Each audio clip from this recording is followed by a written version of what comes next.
3 weeks had passed since Hannah's arrival at the academy. Every morning at 06 COO, Apex Squadron gathered in the training center. Every morning, Commander Victor put them through exercises that pushed their minds and bodies to the limit. Every morning, Hannah remained completely silent. The training center was a massive dome filled with holographic equipment. The walls could create any environment: desert, planets, frozen moons, underwater cities, or the vacuum of space. Today, they were in a simulated jungle world with thick green trees and humid air that made breathing difficult. Form teams of 4, Commander Victor announced. Each team must reach the extraction point while avoiding enemy patrols. The team that takes longest will clean the entire training center after class. The cadets quickly formed groups. Hannah found herself with Taiman Yuki Tanaka and a tall blue alien named Keth, who had 4 arms and spoke in clicks and whistles. K-Team, Yuki said, pulling out her datapad to check the map. The extraction point is 2 kilometers north. There are 3 known patrol routes we need to avoid. Keth clicked something in his own language, then switched to common speech. My species has excellent hearing. I can detect the enemy patrols from far away. Great, Taman said.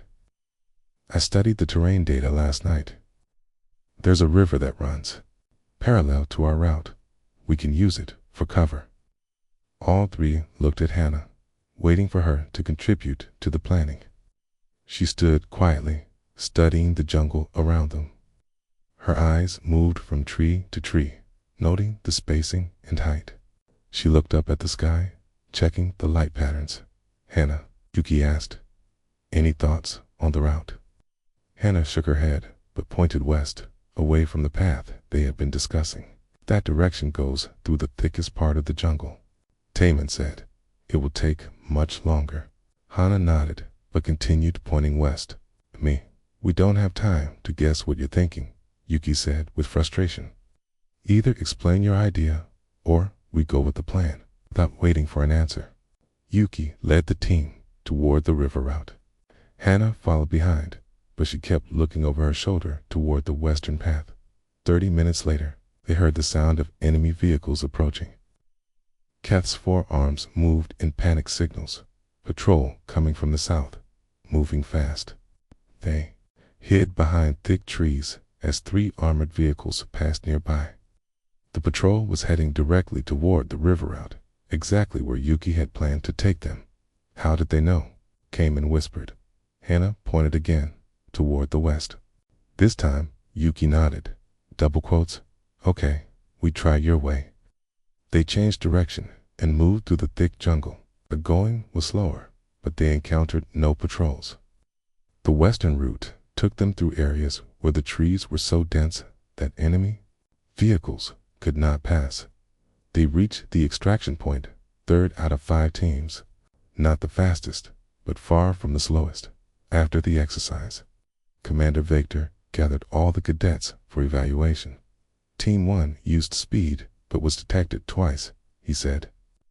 Team 2 followed standard tactical procedures and was captured. Team 3 took an unusual route and avoided all enemy contact. Yellow eyes found Hannah in the group. Sometimes the obvious path is obvious to your enemies as well. However, taking an alternate route requires communication and leadership. A leader who cannot or will not explain their decisions puts their entire team at risk. Hannah felt the weight of his stare, but said nothing. That afternoon brought weapons training. Each cadet had to demonstrate skill with energy rifles, plasma cannons, and hand-to-hand combat. Hannah's performance was average in most areas. She hit her targets, but not with exceptional accuracy. Her combat moves were correct, but not impressive. The only time she stood out was during the hand-to-hand combat rotation, when paired against a large alien cadet with 6 arms. Everyone expected her to lose quickly. Instead, she moved with careful precision, avoiding his attacks while looking for weaknesses.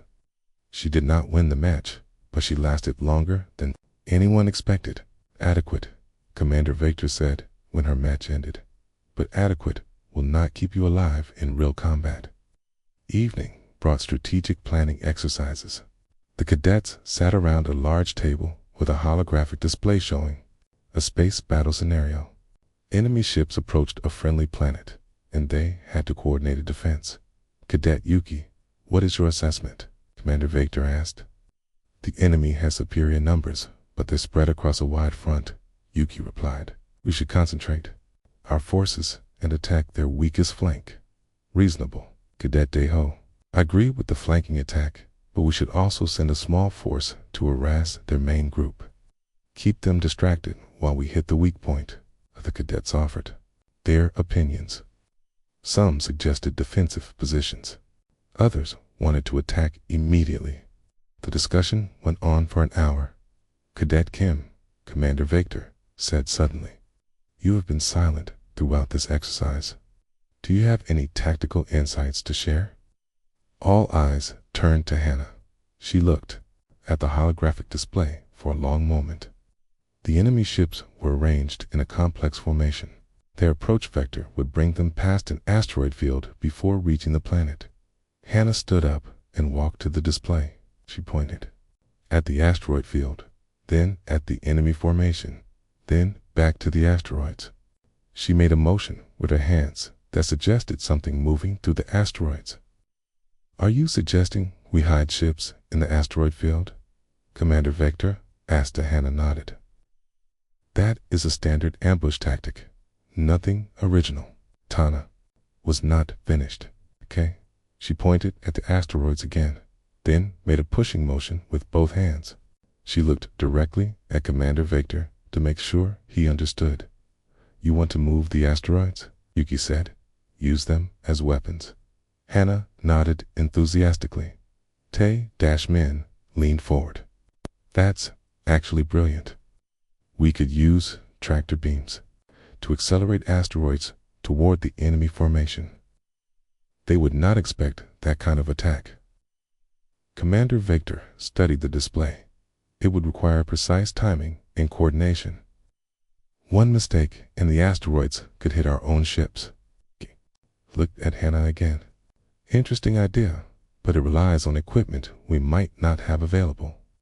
A real commander must work with actual resources, not theoretical possibilities. The exercise continued, but instructor Ray Nakamura, who had been observing from the back of the room, made notes on her datapad. She had noticed something the others missed. During the discussion, while everyone else focused on the enemy ships, Hannah had been studying the asteroid field layout. Her suggestion was not random. She had calculated the exact positions needed to make the tactic work. After class, Instructor Nakamura approached Commander Victor. Might I have a word about Cadet Kim, the silent human? What about her? I've been watching her performance over the past 3 weeks. Her test scores are average, but there's something unusual about her behavior patterns. Commander Victor crossed his arms. She refuses to participate in class discussions. A commander who cannot communicate is useless. With respect, sir, I think she is communicating, just not in the way we expect. Explain.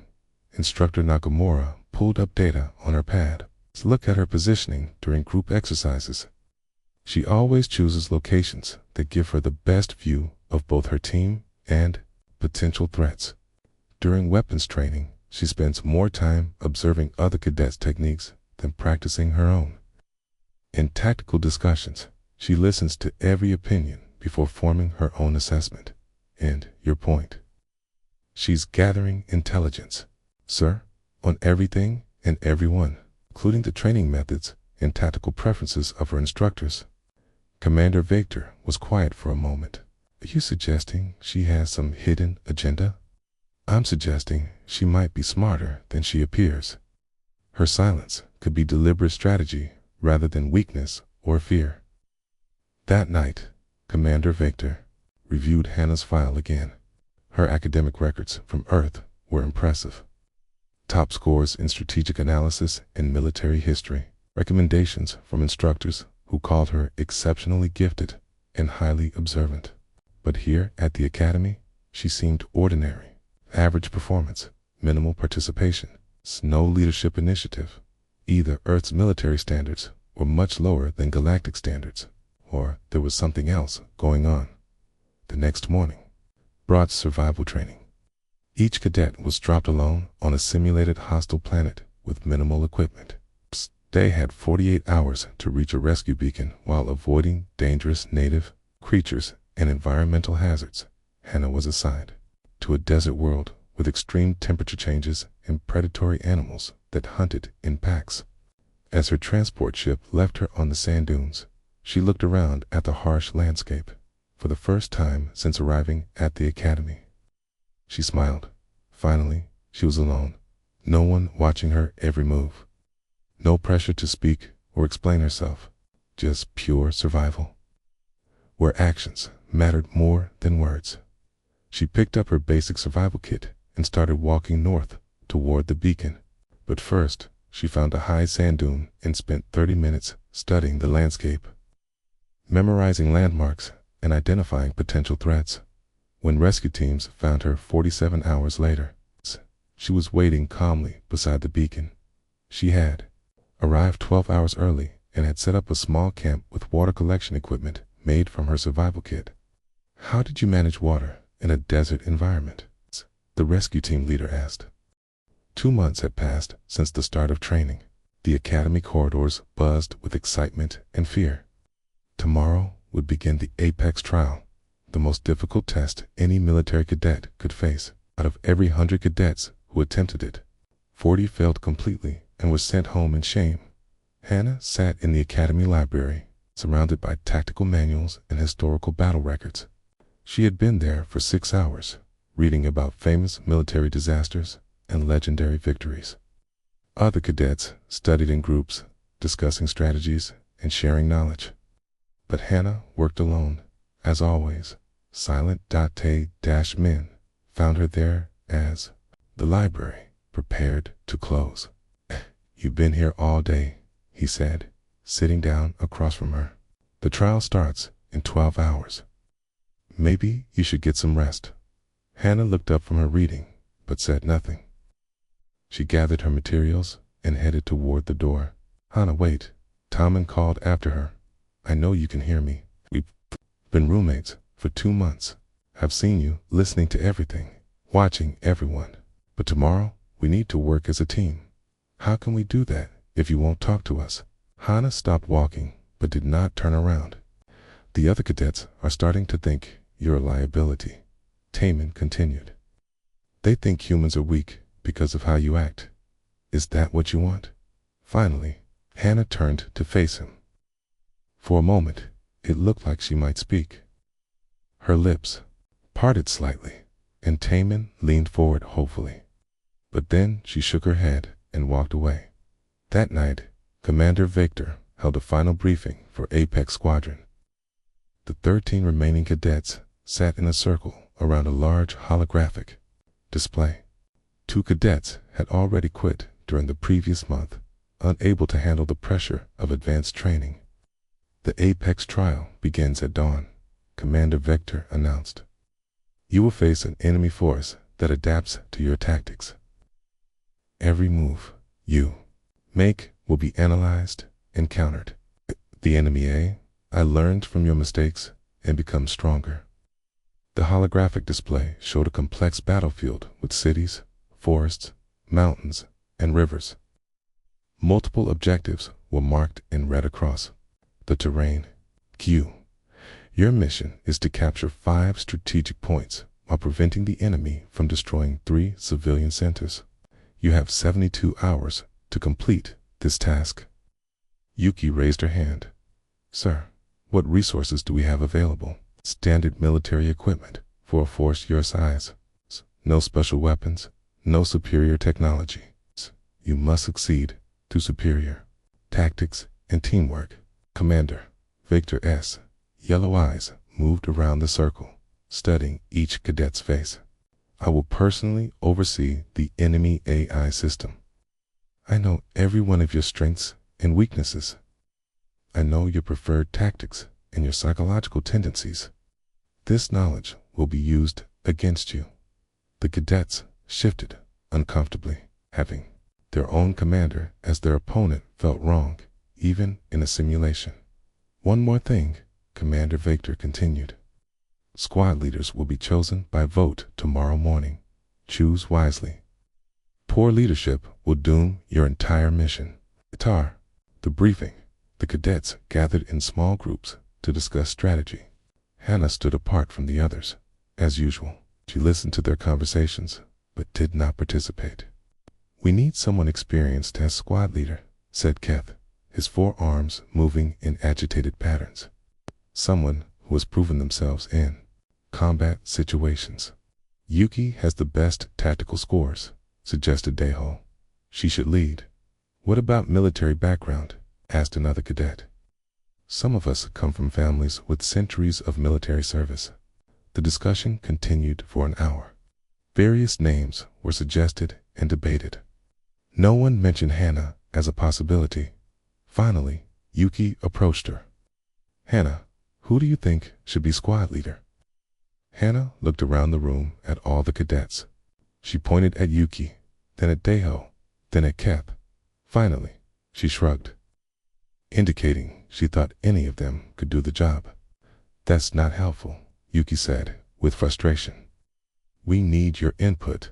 This affects all of us." But Hannah had already turned away, heading toward her room. The next morning, Apex Squadron gathered in the simulation chamber. The room was enormous, with walls that could create any environment. Today, it displayed a planetary surface with realistic weather, gravity, and atmospheric conditions. "Time to choose your leader," Commander Victor announced. The vote was close, but Yuki Tanaka was selected by a narrow margin. She accepted the responsibility with obvious nervousness. "Remember," Commander Victor said as he left the chamber, "the enemy knows you better than you know yourselves. Your only chance is to do something completely unexpected." A simulation began immediately. Apex Squadron found themselves on a hillside overlooking a valley with 5 strategic targets. 3 civilian centers were scattered across the map, already under threat from enemy forces. "First objective is the communications hub," Yuki announced, studying her tactical display. "If we control communications, we can coordinate better." The squad moved out in standard formation. Hannah took her assigned position on the left flank, but she kept looking back toward the starting point. Something about the enemy's initial positioning bothered her. The communications hub was lightly defended, too lightly. When they captured it after only 30 minutes, Yuki was suspicious. "This was too easy," she said. "Why would they leave such an important target so poorly guarded?" Her answer came quickly. Enemy forces launched simultaneous attacks on all 3 civilian centers. While Apex Squadron had been capturing the communications hub, the AI had repositioned its main forces for maximum damage. "We've lost Civilian Center Alpha," Daeho reported from his monitoring station. "Center Beta is under heavy attack." "Fall back to defensive positions," Yuki ordered. "We need to protect the remaining centers."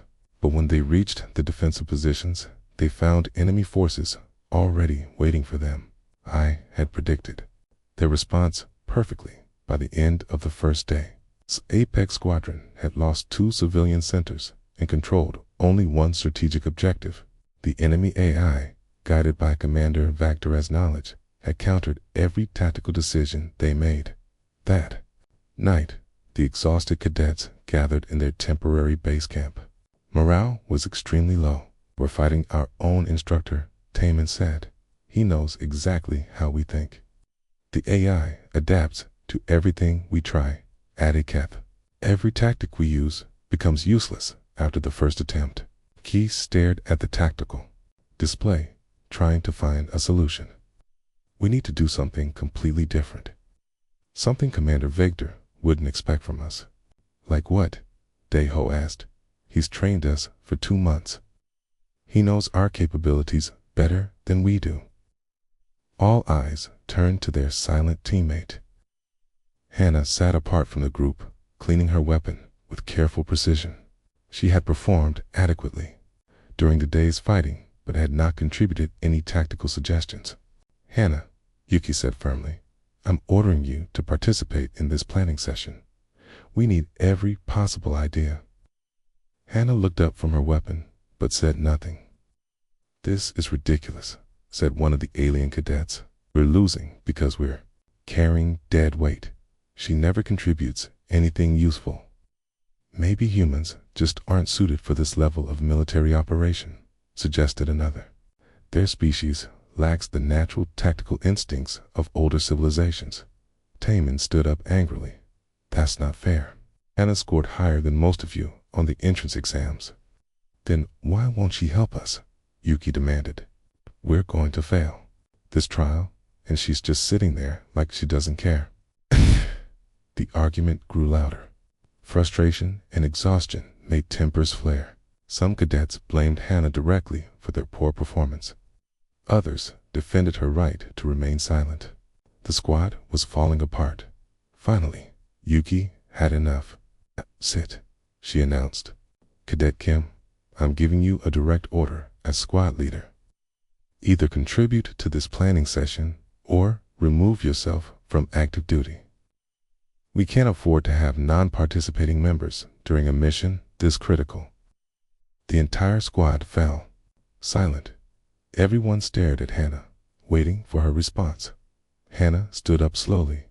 She looked around the circle at all the frustrated faces. Her teammates, who had trained beside her for 2 months, who had watched her perform adequately but never exceptionally. For a moment, it seemed like she might finally speak. Instead, she nodded once and walked away from the group. She found a position at the edge of their camp and sat down alone, still within the mission area but clearly separated from the team planning session. "Fine," Yuki said, trying to hide her disappointment. "We'll complete this mission without her." But as the planning session continued, Hannah remained at her post, listening to every word. Her eyes moved constantly, scanning the horizon for threats.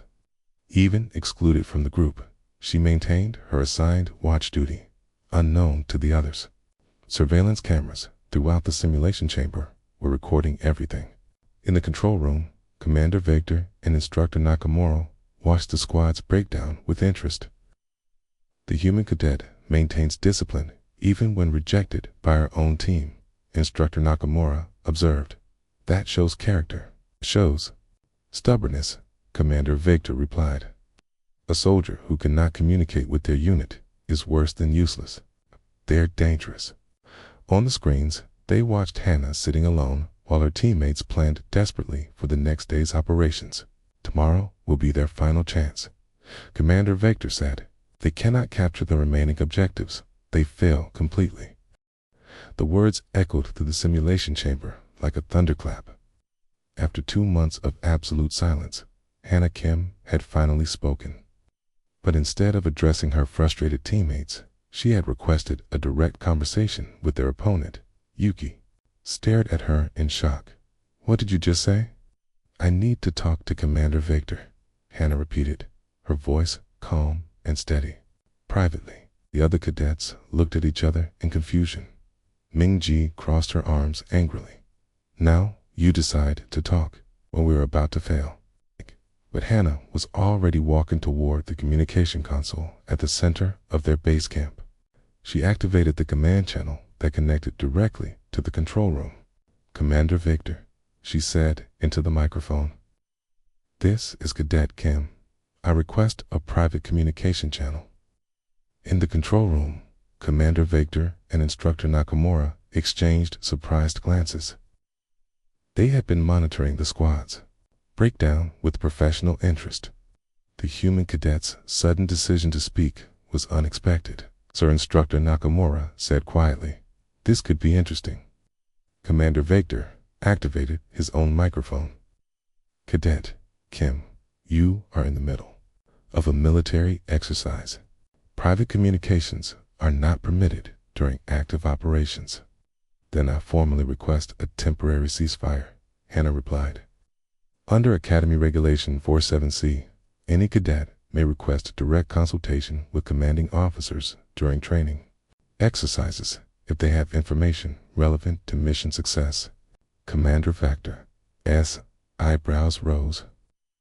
Regulation 47C was an obscure rule that most cadets never learned about. It was rarely used because it required the requesting cadet to prove their information was genuinely important. "Very well," he said after a moment. "You have 5 minutes. Make them count." A private channel opened between Hannah and the control room. Her squad mates could no longer hear the conversation, but they watched her face intently, looking for clues about what she was saying. "Commander," Hannah began, "I want to discuss your tactical patterns from the Outer Rim Wars, specifically the Battle of Kepler Station." Commander Victor's yellow eyes narrowed. "That battle took place 12 years ago. How do you know about it?" "Studied your complete military record during my journey to the academy," Hannah replied. "Every major engagement, every tactical decision, every victory and defeat. At Kepler Station, you faced an enemy that outnumbered your forces 3-1. You won by making them think you were retreating, then attacking from an unexpected direction. Your point, cadet. You used the same basic strategy in 17 different battles over your career. Caught the enemy into overcommitting their forces, then strike where they least expected. It's a pattern." Commander Victor was silent for a moment. "Continue." "The siege of Titan Moon," Hannah said. "You pretended to have supply problems, making the enemy think you were weakening. When they attacked, you had actually moved your supplies to hidden locations and were prepared for their assault. You have done your research. The Battle of the Crystal Nebula. You sent false communications that the enemy intercepted, making them think your main attack would come from the east. Your real attack came from the west through the nebula itself." Commander Victor's expression grew more serious. This human cadet had studied his tactics more thoroughly than most military historians. "What exactly are you suggesting, Cadet Kim?" "Suggesting that you rely heavily on deception and misdirection. You win battles by making enemies think one thing while you do another. It's an effective strategy, but it has weaknesses, such as it only works against opponents who fight conventionally. If your enemy doesn't respond the way you expect, your strategy falls apart." Commander Victor leaned forward in his chair. "Are you claiming you can defeat my tactics?" "I'm claiming that your greatest strength is also your greatest weakness," Hannah replied. "You're so good at predicting conventional responses that you've become predictable yourself." In the simulation chamber, Hannah's squad mates watched her face as she spoke. They could not hear the conversation, but they could see the intensity in her expression. This was not the same quiet cadet who had followed orders without question for 2 months. "Furthermore," Hannah continued, "I know exactly how you've structured this Apex trial. You're using the same psychological approach you used against the Zentaran fleet at the Battle of Dark Space." Commander Victor Sands tightened on his chair. "Arms. The Battle of Dark Space was classified information." "How do you know about that engagement?" "Cross-referenced battle reports, supply requisitions, and personnel transfer records," Hannah replied calmly. "The official records say it was a standard victory, but the details tell a different story. You won that battle by making the enemy commander doubt his own abilities." "Explain." "You started with overwhelming force to establish dominance. Then you pulled back and let the enemy think they were winning. When they became overconfident, you crushed their advanced units. But the real victory came when you made their commander question every decision he made. By the end, he was so worried about your tricks that he couldn't make any moves at all." Commander Vector stared at the communication screen. This analysis was disturbingly accurate. "You're doing the same thing to us," Hannah continued. "Day 1, you showed us how completely you could counter our tactics. Day 2, you let us make small gains, then crushed them. Now we're at the point where my squad mates are too afraid to try anything because they think you'll predict it, and you believe you can overcome this psychological warfare. I believe I understand something about you that my squad mates don't. which is, you need to win in a specific way. It's not enough for you to defeat us. You need to prove that Trainee tactical superiority is absolute. That means you have to beat us using the methods your species considers honorable. Commander Vector was quiet for a long moment. Continue your analysis. Every victory in your career follows the same pattern. You outthink your opponents, you outmaneuver them, and you defeat them through superior strategy. But what happens when your opponent doesn't play the game the way you expect? Are you proposing an alternative approach? I'm proposing something you won't see coming because it goes against everything you've learned about human military doctrine. Hannah paused, letting the weight of her words settle. I want to make you an offer, Commander. If I can defeat you in the final phase of this trial using only the resources currently available to my squad, will you acknowledge that your assessment of human military capabilities has been incomplete? Commander Vector's yellow eyes flashed with interest and anger. You're challenging me directly? I'm offering you the chance to prove your tactical superiority against an opponent who has studied you as thoroughly as you've studied us. In the control room, Instructor Nakamura watched this exchange with fascination. The quiet human cadet was not just speaking for the first time. She was directly confronting the most respected military commander in the academy. What makes you think you can succeed where your squad mates have failed? Commander Vector asked. Because they've been trying to beat you at your own game, Hannah replied. They're using conventional tactics against a master of conventional warfare. But I've spent 2 months learning something more valuable than tactics, which is, I've learned how you think, it's your preferences, your biases, your psychological patterns. More importantly, I've learned how you expect humans to behave in military situations. Commander Vector leaned back in his chair. And you intend to behave differently. I intend to do something that will force you to choose between winning this exercise and maintaining your principles as a Trainee commander. That's quite a claim, Cadet. It's quite a strategy, Commander. The communication channel crackled with tension. Both Hannah and Commander Vector understood that this was no longer just a training exercise. It had become a direct test of human versus Trainee military philosophy. Very well, Commander Vector said, finally. I accept your challenge. You have until the end of the exercise period to attempt whatever strategy you have in mind. But understand, this, Cadet Kim, if you fail, you will be removed from the academy immediately. Not just for failing the trial, but for insubordination. Understood, sir. And if by some impossible chance you succeed, I will personally review my assessment of human military capabilities. That's all I ask, sir. The private channel closed. Hannah turned back to her squad mates, who had been watching the entire exchange with growing amazement. What did you say to him? Yuki demanded. I told him we're going to win. Hannah replied simply. How? Taman asked. We've lost almost everything. The enemy controls most of the map. We have less than 16 hours left. Hannah looked around at her exhausted, demoralized teammates.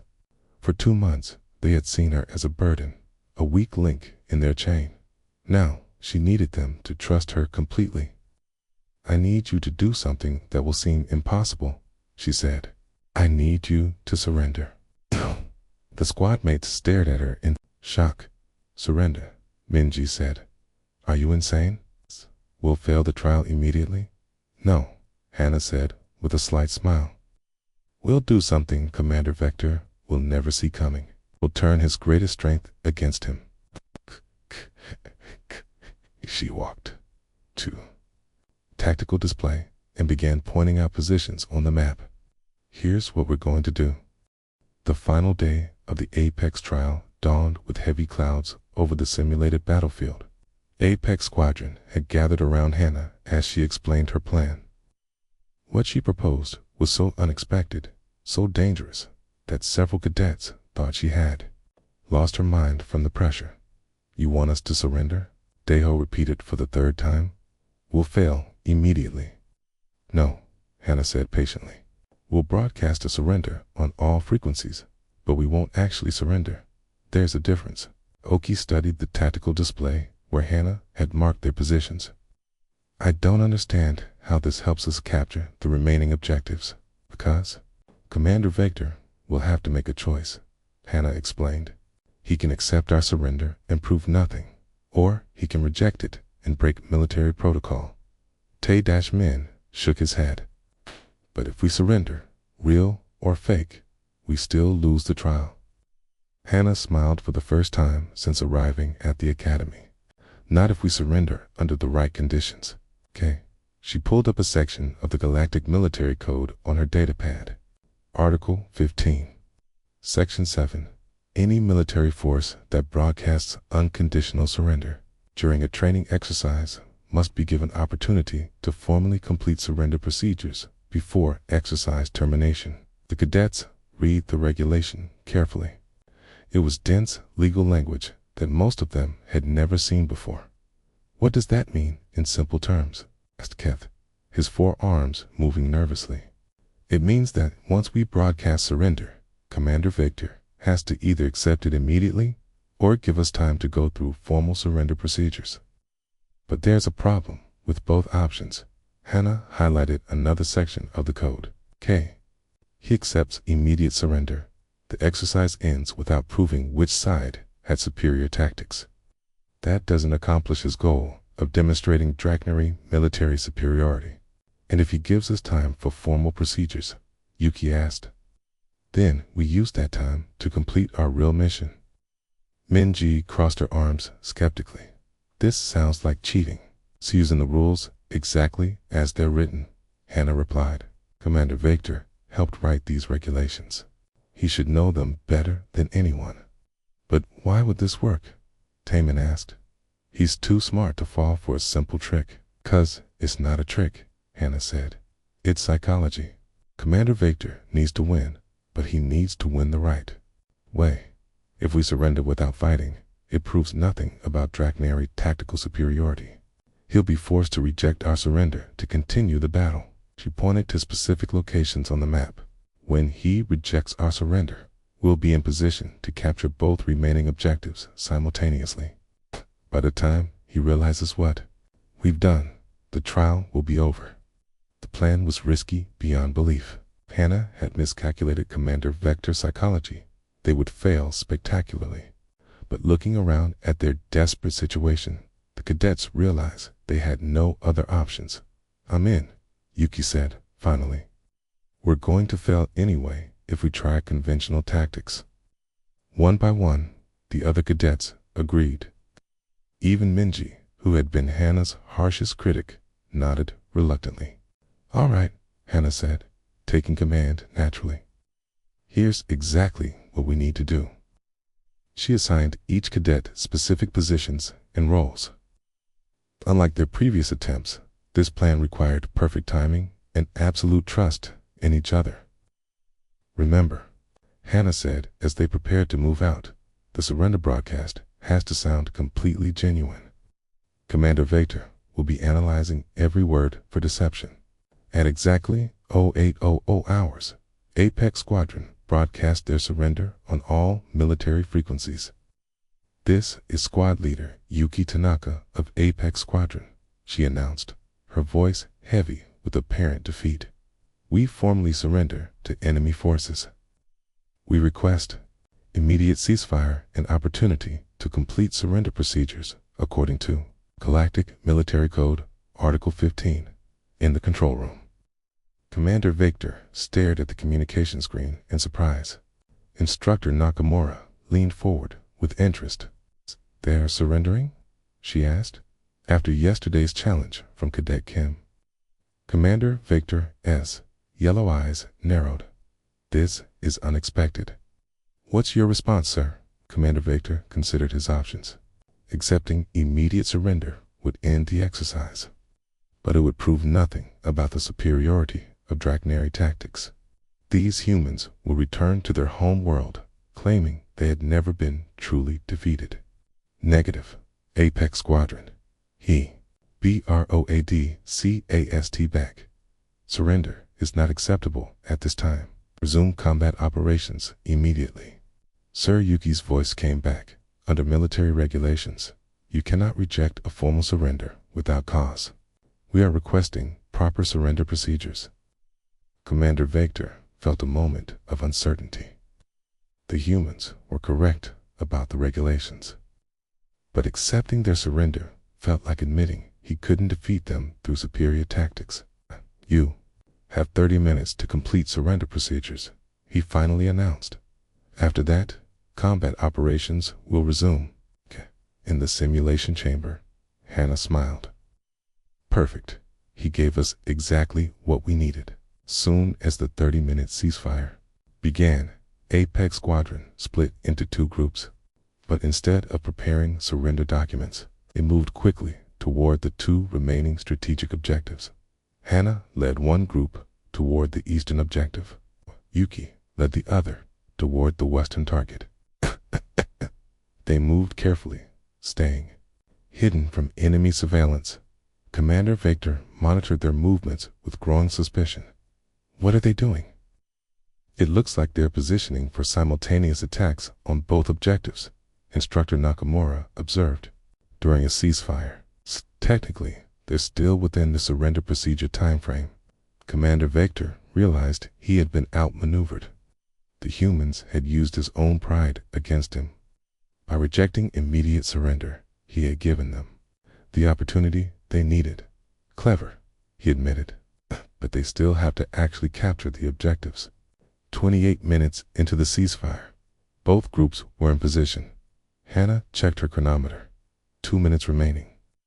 All teams, stand by, she whispered into her communicator. At exactly 30 minutes, the ceasefire ended immediately. Both groups launched coordinated attacks on their targets. The enemy AI, programmed to expect conventional tactics, was caught completely off guard. Its forces were positioned to defend against attacks from the directions Apex Squadron had been using for the previous 2 days. But Hannah had positioned her teams to attack from directions that seemed impossible based on their previous movements. The AI had to split its forces to respond to both attacks simultaneously. Eastern objective secured, Daeho reported. Western objective secured, Taemin called out moments later. The simulation suddenly stopped. All sounds of battle ceased. The holographic environment froze in place.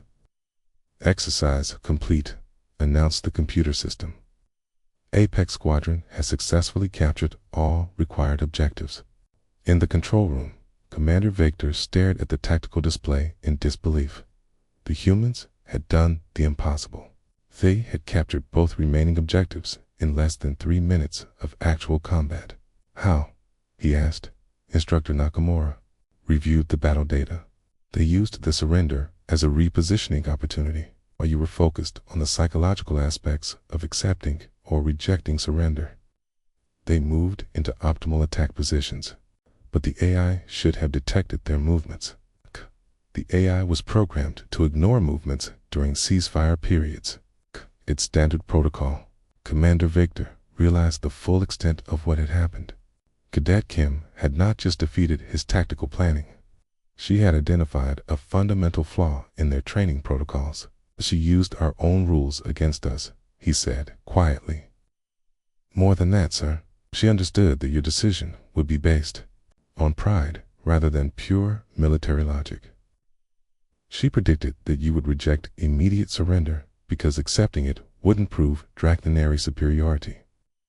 In the simulation chamber, Apex Squadron celebrated their impossible victory. But Hannah stood apart from the celebration, waiting. Commander Victor entered the chamber a few minutes later. The cadets fell silent as he approached Hannah. Cadet Kim, he said formally, explain your tactical reasoning. Sir, I realize that. This exercise was not just about capturing objectives. It was about proving which approach to warfare was superior. You needed to defeat us through tactical brilliance, not just superior resources. Continue. So I gave you a choice that had no good answer. Accept our surrender and prove nothing, or reject it and give us the opportunity we needed.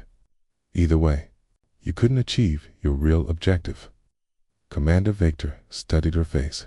And if I had accepted immediate surrender, then we would have lost the exercise, but proven that human psychological tactics could prevent you from demonstrating Draknari superiority. Either outcome would have challenged your assumptions about human military capabilities. You manipulated me. I used the same type of psychological warfare that you used against the Zentaran fleet. I made you doubt your own judgment by presenting you with an impossible choice. Commander Victor was quiet for a long moment. Around them, the other cadets waited nervously. In 17 years of military service, he said finally, no opponent has ever forced me into a position where I could not win through superior tactics, sir. You did not defeat me through better weapons or superior numbers. You defeated me by understanding how I think better than I understood how you think. He looked around at the other cadets. The transport ship slowed as it approached Nexus Station. Kim, through the massive viewing window, Cadet Hannah Kim watched the enormous structure grow larger. The station was bigger than any city she had ever seen on Earth. Metal and glass stretched in all directions, with docking bays that could hold ships the size of mountains. Hannah pressed her hand against the cool window. This was it. After months of travel through space, she had finally reached the Galactic Military Academy, the most famous training center in 12 star systems. It's a place where future commanders learn to lead armies across the galaxy. She was the first human to attend the academy in over 100 years. The other passengers on the transport ship were mostly aliens. Tall, blue creatures with 4 arms talked in clicking sounds. Small, green beings with large eyes moved in groups, whispering to each other. A few looked like giant insects, their wings folded behind their backs. They all stared at Hannah when they thought she was not looking. Humans were rare in this part of space. Most people here had never seen one before. To them, humans were just another primitive species from a backwater planet. Nothing special, nothing important. The ship docked with a loud clang. Hannah picked up her single bag and followed the other passengers toward the exit. Her heart beat fast in her chest. Everything she had trained for on Earth had led to this moment. The docking bay was massive. Hundreds of beings moved in all directions. Some wore the gray uniforms of academy cadets. Others wore the dark blue of instructors. Military personnel from dozens of different species worked together, loading supplies and directing traffic. A voice echoed through the bay. All new cadets report to Processing Station 7. Hannah followed the signs through long corridors. Walls were covered with images of famous battles and legendary commanders. Most of the faces were alien. She recognized a few human heroes from the old wars, but they were rare among the hundreds of portraits. Processing Station 7 was a large room filled with desks and computers. Behind each desk sat an officer taking information from new cadets. The line moved slowly. Hannah stood behind a tall creature that looked like a walking tree. In front of the tree being was something that seemed to be made of living crystal. When her turn came, Hannah stepped up to the desk. The officer was human, which surprised her. The woman was older, maybe 50, with short gray hair and sharp eyes. Her name tag read Officer Ray Nakamura. Name? Officer Nakamura asked, not looking up from her computer. Kim Hannah, she replied quietly. Officer Nakamura looked up then. She studied Hannah's face for a moment. You're the human cadet everyone's talking about. Hannah nodded, but said nothing. Earth's Military Academy, top of your class, special selection for the exchange program. Officer Nakamura read from her screen, impressive scores in tactics and strategy. Yes, ma'am. Word of advice, Cadet Kim. Things work differently here. The other species have been doing this for thousands of years. They think they know everything about warfare. Some of them think humans are too soft for real military service. Officer Nakamura handed Hannah a datapad. your room assignment, class schedule, and squad placement. You've been assigned to Apex Squadron. Hannah took the pad and looked at the information. Apex Squadron was led by Commander Victor, a name she recognized from her studies. He was famous throughout the galaxy for his victories in the Outer Rim wars. Commander Victor is Trainee, Officer Nakamura continued. His species has led galactic military forces for over 2,000 years. He's tough, fair, but he expects perfection. Don't give him any reason to doubt human capabilities. I understand, ma'am. Good luck, cadet. Make us proud.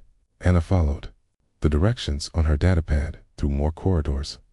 The academy was huge. It took her 20 minutes to find the residential section. Her room was small but clean. 2 beds, 2 desks, 2 lockers. One side was already occupied. Her roommate was another human, a young man about her age. He was unpacking clothes from a large bag when she entered. "You must be Hannah," he said with a smile. "I'm Taemin Lee from the Seoul Military Academy." Hannah nodded and set her bag on the empty bed. "Not much of a talker, are you?" Taemin laughed. "That's okay. I talk enough for both of us. This place is incredible, isn't it? I've been here for 2 hours and I'm already lost 3 times." While Taemin continued talking, Hannah unpacked her few belongings. She had brought only the essentials: a few uniforms, basic personal items, and a small photo of her family back on Earth. "We have orientation meeting in an hour," Taemin said, checking his datapad, with Commander Victor himself. Artis never failed to produce a top-level officer from his squads. Hannah finished unpacking and sat on her bed. She had read everything available about Commander Victor during her journey to the academy. The Trainee commander had won more battles than any other officer in recent history. His tactical methods were studied in military schools across the galaxy. An hour later, Hannah and Taemin made their way to the briefing room. They joined 12 other cadets representing 8 different species. The room was arranged in a circle, with each cadet standing behind a chair. Commander Victor entered exactly on time. He was massive, even for a Trainee, nearly 8 feet tall, with dark red skin and yellow eyes that seemed to see everything at once. His uniform was perfect, every medal and ribbon in exactly the right place. When he walked, his boots made sharp clicking sounds on the metal floor. "Cadets," his voice was deep and commanding. "Welcome to Apex Squadron. For the next 6 months, you will train under my direct supervision. Some of you will succeed. Some of you will fail. Some of you will quit before the first week is over." Yellow eyes moved around the circle, studying each cadet. When his gaze reached Hannah, it lingered for a moment longer than the others. "I see we have humans in this group," Commander Victor said. "Interesting. It's been many years since humans attempted training at this level." Taemin stood straighter, but Hannah remained still. "The Trainee have led galactic forces for millennia," the commander continued. "We understand warfare in ways that younger species cannot. We have won battles when victory seemed impossible. We have turned defeat into triumph through superior tactics and unbreakable will." He paused, looking directly at Hannah. "Some species are naturally suited for military leadership. Others are not. We will discover which category you belong to." The other cadets shifted uncomfortably. It was clear that Commander Victor had doubts about the human cadets in his squad. "Training begins at 0600 tomorrow. Combat exercises, tactical simulations, and leadership challenges will test every aspect of your military knowledge. I expect perfection from all of you." Commander Victor walked around the circle, stopping in front of each cadet. "State your name and previous experience," he commanded. One by one, the cadets introduced themselves. Yuki Tanaka, a human from the Mars Defense Force. Daeho Park, a human engineer from the Luna Station. Various aliens with impressive military backgrounds and family traditions of service. When the commander reached Hannah, he stopped and waited. She looked up at him, meeting his yellow eyes directly. The room was completely silent. Everyone waited for her to speak. Hannah opened her mouth, then closed it again. She looked around the room at all the faces watching her. Finally, she gave a small nod but said nothing. Commander Victor's expression darkened. "Cadet, I asked you to state your name and experience." "Ken." Hannah said nothing. She simply stood at attention, looking straight ahead. "Very well," Commander Victor said after a long moment. "Perhaps you will find your voice when the situation becomes more challenging." He moved on to the next cadet, but Hannah could feel his displeasure. The other cadets glanced at her with confusion and concern. The meeting continued for another hour. Commander Victor explained the training schedule, the rules of the academy, and his expectations. Throughout it all, Hannah listened carefully but never spoke. When the meeting ended, the cadets filed out of the room. Some talked quietly among themselves. Others walked alone, lost in thought about the challenges ahead. Tay-men caught up with Hannah in the corridor. "What was that about?" he asked. "Why didn't you introduce yourself?" Hannah looked at him but said nothing. She turned and walked toward their room. "Hannah, wait," Tammin called after her. "You can't just ignore the commander. It's going to think you're weak or disrespectful." But Hannah kept walking. She had heard everything she needed to hear. Commander Victor was exactly what she had expected. Proud, confident, and convinced of his own superiority. That night, Tammin slept in a bed across the room. Hannah lay awake thinking. She had come to the academy with a plan. Everything depended on watching, listening, and learning. Speaking could wait. Her silence had already begun.